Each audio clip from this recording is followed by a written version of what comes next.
So my topic was sexual orientation in K through 12 schools. My name is Victoria Keaton, and we're going to look at the articles that I researched today and everything I learned from them. So the first thing I want to do just to get ourselves in the mindset of kind of what they're going to be going through and something that one of the articles had us do before we started is kind of getting into their shoes. So I want you to imagine walking into school every day knowing that who you are might make you a target. So just for who you are. For many LGBTQ plus students, this is their reality. So today we're going to be talking about sexual orientation in K through 12 schools, how it affects students, and some of the challenges they face, and also what we can do to make schools safer and more inclusive. And all of this is the information that I've learned from the 3 articles that I chose. So the first thing is to learn what is sexual orientation. So we're going to look at the beginnings of what I learned. And all of these terms and all of this information comes from Aaron Riding's 2020 Removing Barriers to LGBTQ Student Safety and Achievement from the National Association of State Boards of Education. So to understand sexual orientation, we're going to look at what sexual orientation refers to. The term actually refers to someone who is emotionally, romantically, or sexually attracted to. So we're looking at the who of it. And then in schools, students can identify as lesbian, gay, bisexual, straight, pansexual, asexual, queer, questioning. All of those are some terms. There's also a wide range of other terms, and they all have their own meanings. So straight can refer to a man and a woman who are attracted to each other. Homosexual refers to two men. Lesbian refers to two women. It goes on depending on the terminology.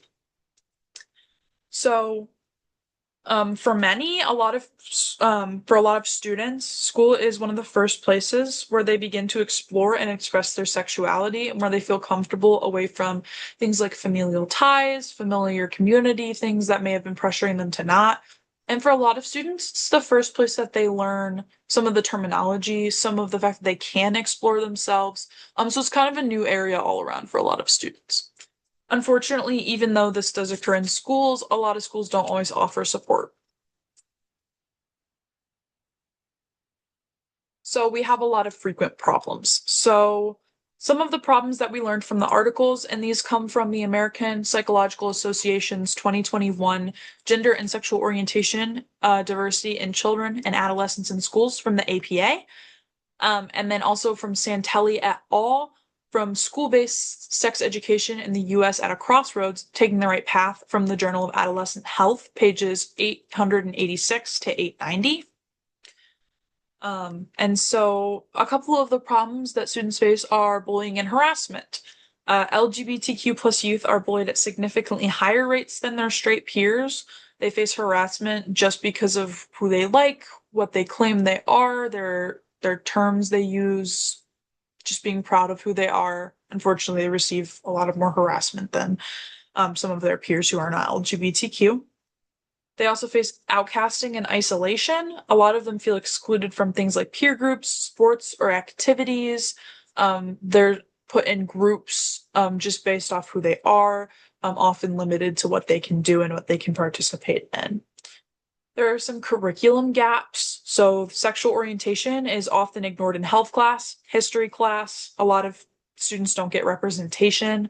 They're not taught about themselves. So they're learning sexual health facts about things that they aren't a part of or that they don't include, or if they are a part of them, they're only learning half of it or they're not learning the other half. And there's no representation in important things like history.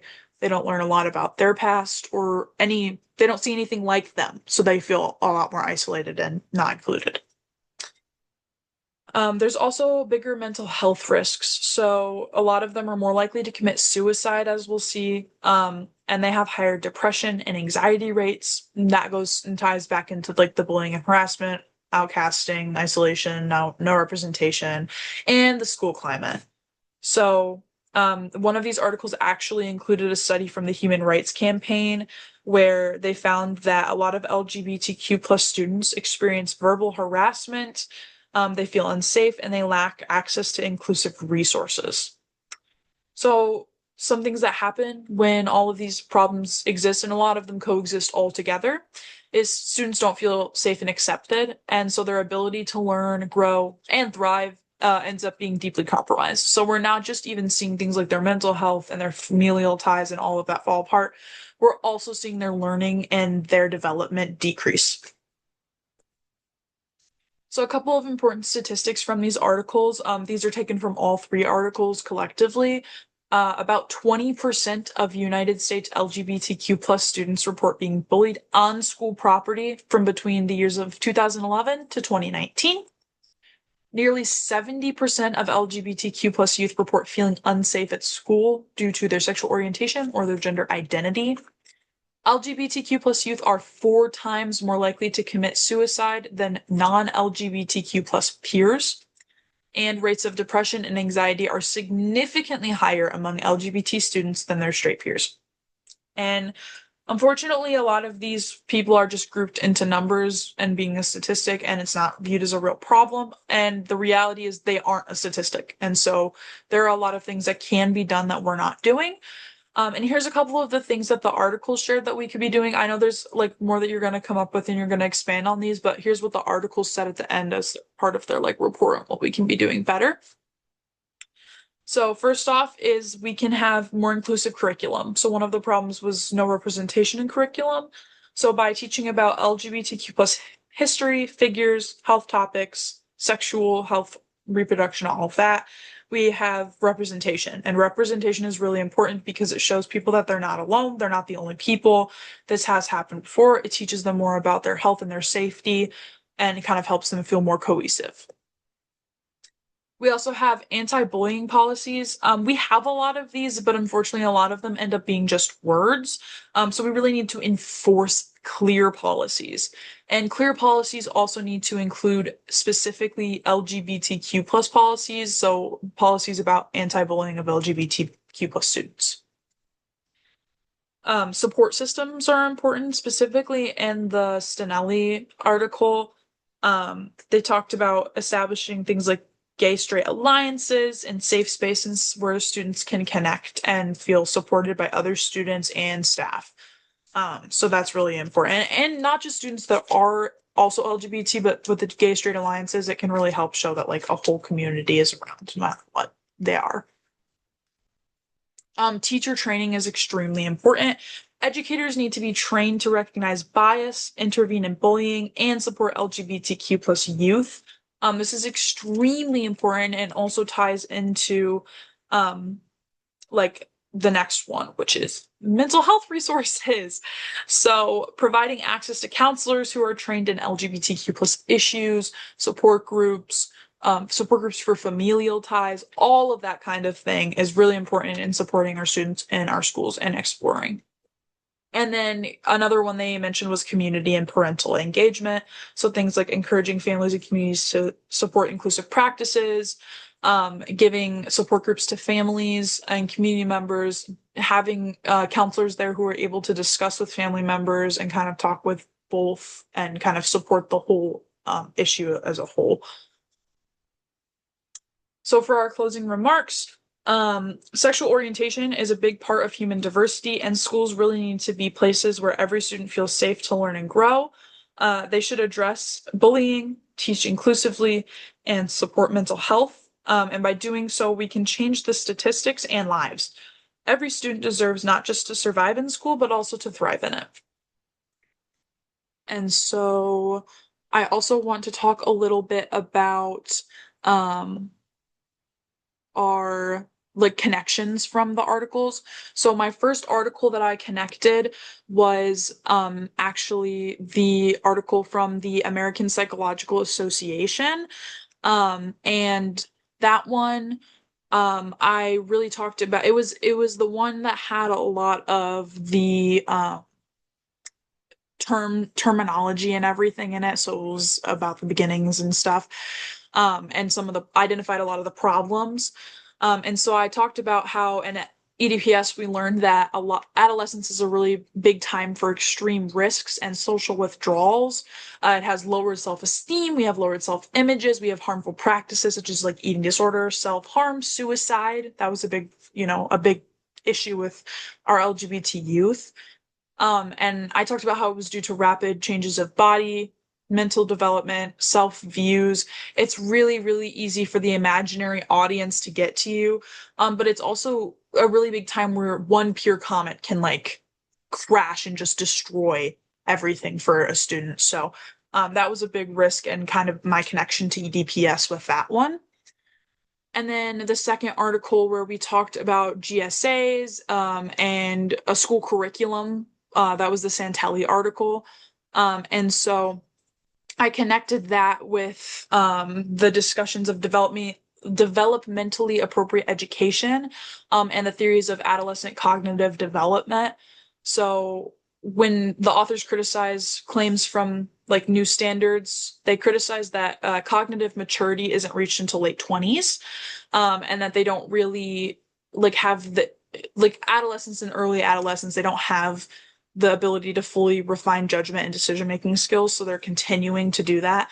And I thought it really connected to the use of like scaffolded instruction and age appropriate curriculum that we talked about. And I also thought that it could really connect to Vygotsky's zone of proximal development through effective sex education that provides like guided opportunities for adolescents to practice like communication, negotiation, and decision-making skills with adult support until they can use those skills independently. And then for my final article, which was Aaron Riding's Removing Barriers to LGBTQ Student Safety and Achievement, that one really talked about all of the mental health aspects and school support. It had a lot of the statistics in it, unfortunately.